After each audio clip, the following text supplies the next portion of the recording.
स्वागत करते हुए मैं आपसे ये सवाल पूछ रहा हूं, ये हमें वॉर फ्रंट पर ऐसे कदम उठाने होंगे ना। देश में 27 करोड़ छात्र हैं जो स्कूल जाते हैं और इनमें से 18 करोड़ सरकारी स्कूलों में जाते हैं। 66% बच्चे, 2/3 इनमें से वो सड़ी गली शिक्षा ही मिलती है, क्योंकि सड़ा गला इंफ्रास्ट्रक्चर है वहां पर।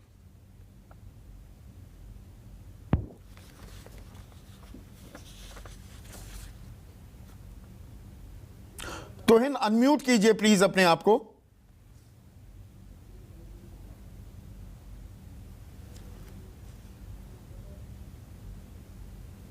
बोलिए तोहिन। आवाज नहीं आ रही, देखिए। हाँ, अब आई आवाज। आपको आ रही है मेरी आवाज? अब आ रही है तोहिन, लाउड एंड क्लियर। जी जी। देखिए संदीप जी, 2020 में नई शिक्षा नीति लागू की गई थी, नेशनल एजुकेशन पॉलिसी, जिसके जो मुख्य केंद्र बिंदु थे वो आधारभूत एजुकेशन, समग्र विकास, बच्चों का ग्रीन एजुकेशन, डिजिटल लिटरेसी, ये तमाम ऐसे नायाब चीजें थी जो अप्रत्याशित थी भारत के संदर्भ में।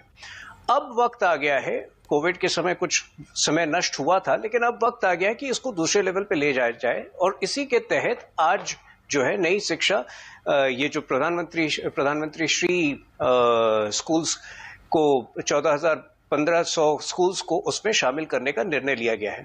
तो मेरे ख्याल से ये एक बहुत बड़ी शुरुआत है। जो आपने आंकड़े बताए 27 करोड़ बच्चों का, और जो अरविंद केजरीवाल का क्रिटिसिज्म है कि ये तो 14,500 बच्चों से नहीं होगा, लेकिन देखिए जो रोल मॉडल स्कूल्स होते हैं वो सब के सब एक साथ नहीं लिए जा सकते। इसमें एक बहुत क्लियर प्रोविजन है कि जो ये चयन किए जाने वाले जो 14,500 स्कूल्स होंगे, वो अपनी विसिनिटी में भी जितने स्कूल्स आएंगे उनको भी उसी दर्ज पर डेवलप करने की योजना तहत एक योजना के तहत काम करेंगे। आपकी सरकार से नहीं, अच्छी बात कही कि प्राइवेट इंडिविजुअल्स को, तमाम सरकारों से यह सवाल पूछ रहा हूं। आजादी का अमृत महोत्सव हम मना रहे हैं, 75 साल आजादी के बाद भी आलम यह है कि जितने स्कूल हैं देश में, उनमें से 1% को अब हम मॉडल स्कूल बनाकर बाकी स्कूलों के सामने और देश के सामने पेश कर रहे हैं। देखिए संदीप जी, एक दिन की समस्या नहीं है। आपको याद होगा आज से कुछ साल पहले बहुत से लोग जो रेल में यात्रा करना छोड़ दिए थे, अब दोबारा रेल में यात्रा कर रहे हैं। आज कई लोग जो सरकारी बैंक छोड़कर प्राइवेट बैंक में अपने अकाउंट्स खोलते थे, आज वापस सरकारी बैंक में खोल रहे। मैं आशान्वित हूं कि ये जो कदम उठाया गया है, कुछ साल में आप देखेंगे कि ये जो सरकारी स्कूल जो आज हाल बेहाल हैं, वो भी मेरे ख्याल से जो लोग आज प्राइवेट स्कूल के लिए भागते हैं, पैसे नहीं होने के बावजूद, रिसोर्सेज नहीं होने के बावजूद अपने बच्चों को प्राइवेट स्कूल्स में डालते हैं, एक समय आएगा आने वाले सालों में जब ये वापस जो है गवर्नमेंट स्कूल्स में आएंगे, और उस दिशा में ये एक बहुत बड़ा प्रयास है। 36 साल बाद क्यों याद आता है राजनेताओं का शिक्षा से? क्या 36 का आंकड़ा है? 36 साल पहले नवोदय विद्यालय की परिकल्पना की गई थी, उसी का एक्सटेंशन है ना ये। तो एजुकेशन स्टेट, देखिए, एक तो एजुकेशन एक बहुत ही मल्टी लेयर्ड, एक बहुत ही भव्य टॉपिक है। दूसरा क्या होता है कि स्टेट का ये एक स्टेट विषय है, और कई लेवल्स पे, बहुत सारे लेवल्स पर अलग अलग राज्य सरकारें इस पर बहुत अच्छा काम कर रही थी।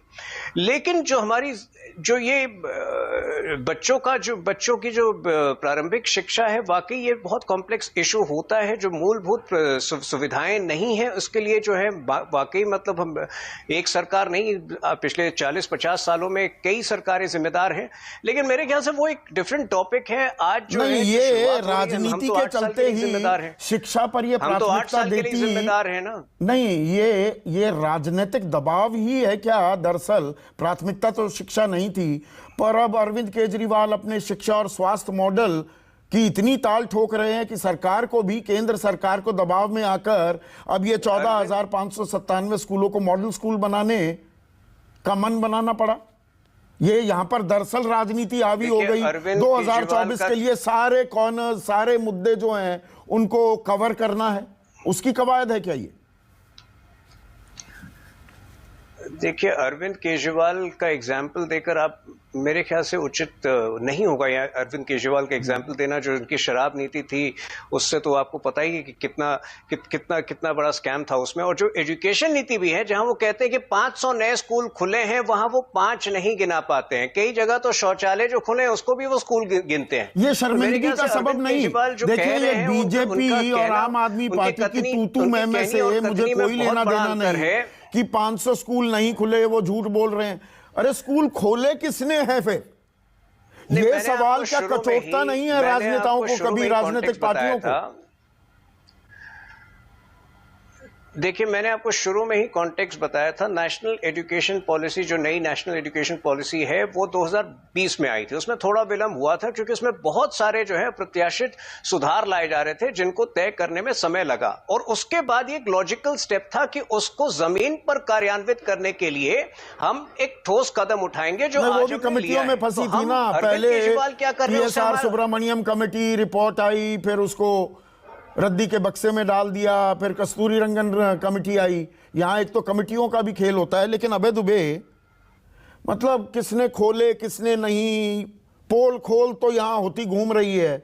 अरे स्कूल किसने खोले हैं और स्कूल क्यों नहीं खुल रहे हैं, ये कभी किसी राजनीतिक दल को कचोटता है क्या अबे दुबे? संदीप चौधरी, मैं इस बात को स्वीकारता हूँ, सामूहिकता। मुझको लगता है सहमति देनी चाहिए कि हमको सामूहिकता से देश के नौनिहालों के साथ न्याय करना चाहिए। और जब प्रोफेसर आनंद जैसे लोग, जिन्होंने जो कर्णधार रहे, शिक्षा के लिए आदर्श रहे, जिन्होंने देश में एक नई विधा को प्रारंभ किया, पंकज जी जैसे लोग हैं, उनको साक्षी मानते हुए मैं ये कहता हूं कि सरकारों को अधिक से अधिक सामूहिक प्रयास करने की आवश्यकता है। अब एक थोड़ा सा मैं आपको डेटा के